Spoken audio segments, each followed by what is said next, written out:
ಕಾರ್ಕಳ ತಾಲೂಕಿನ ಕಾಂಗ್ರೆಸ್ ಕಾರ್ಯಕರ್ತ ರಾಧಾಕೃಷ್ಣ ನಾಯಕ್ ಹೀರ್ಗಾನ ಎಂಬಾತ ಸಾಮಾಜಿಕ ಜಾಲತಾಣದಲ್ಲಿ ಭಾರತೀಯ ಯೋಧರ ಬಗ್ಗೆ ಅವಹೇಳನಕಾರಿ ಪೋಸ್ಟ್ ಮಾಡಿರುವ ಪ್ರಕರಣದ ಬಗ್ಗೆ ತನಿಖೆ ನಡೆಯುತ್ತಿದೆ. ಈ ಮಧ್ಯೆ ರಾಧಾಕೃಷ್ಣ ನಾಯಕ್ ಪ್ರಕರಣದ ಬಗ್ಗೆ ಪ್ರತಿಕ್ರಿಯಿಸಿದ್ದಾರೆ. ನಾನು ಮತ್ತು ನನ್ನ ಕುಟುಂಬ ಬದುಕಿನಿದ್ದಕ್ಕೂ ದೇಶದ ಸಂವಿಧಾನದ ದೇಶದ ಸೈನಿಕರ ಬಗ್ಗೆ ಅಪಾರ ಭಕ್ತಿ ಮತ್ತು ಗೌರವ ಹೊಂದಿದವರು. ದೇಶಪ್ರೇಮ ನನ್ನ ರಕ್ತದ ಪ್ರತಿ ಕಣಕಣದಲ್ಲೂ ಇದೆ.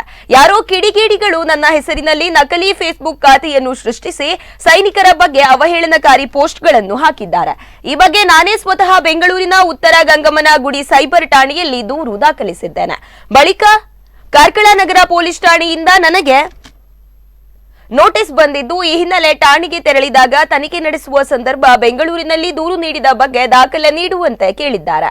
ಲಾಕ್ಡೌನ್ ಇದ್ದ ಕಾರಣ ಅಲ್ಲಿ ಹೋಗಿ ತರಲು ಸಾಧ್ಯವಾಗಲಿಲ್ಲ ಎಂದು ಹೇಳಿದಾಗ ಯಾವುದೇ ತನಿಖೆ ನಡೆಸದೆ ನನ್ನ ಮೇಲೆ ಹಲ್ಲೆ ನಡೆಸಿದ್ದಾರೆ ಎಂದು ರಾಧಾಕೃಷ್ಣ ನಾಯಕ್ ಹೀರ್ಗಾನ ಆರೋಪಿಸಿದ್ದಾರೆ.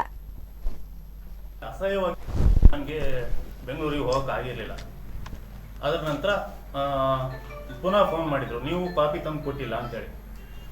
ಅದು ನಾನು RTIಯಲ್ಲಿ ಅರ್ಜಿ ಹಾಕಿದ್ದೀನಿ ಕಾಪಿಗೋಸ್ಕರ. ಇಲ್ಲಿದೆ RTI ಅರ್ಜಿ. ಇಲ್ಲಿಂದ ಬೆಂಗಳೂರಿಗೆ ಹೋಗೋದಿರೋ ಕಾರಣ, ನನಗೆ ಹೋಗ್ಲಿಕ್ಕೆ ಮೇನ್ ಕಾರಣ ಮತ್ತು ನನಗೆ ಆರೋಗ್ಯ ಸರಿ ಇಲ್ಲ. ಹಾರ್ಟಿಗೆ ಸ್ಟೆಂಟ್ ಹಾಕಿದ್ದಾರೆ. 7ನೇ ತಾರೀಕು. ಹೌದು, ಮತ್ತೆ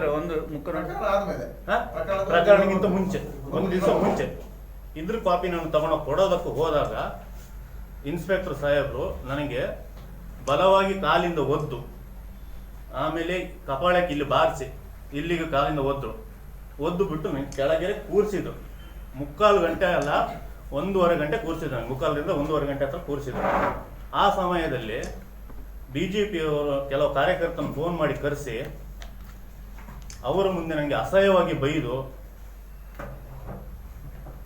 ಆಮೇಲೆ ಅವ್ರ ಮುಂದೆ ನನಗೆ ಅಸಹ್ಯವಾಗಿ ಬೈದು ಅಲ್ಲಿಂದ ನನಗೆ ಗೌರ್ಮೆಂಟ್ ಹಾಸ್ಪಿಟ್ಲಿಗೆ ಪುನಃ ಕರ್ಕೊಂಡು ಹೋಗ್ಬಿಟ್ಟು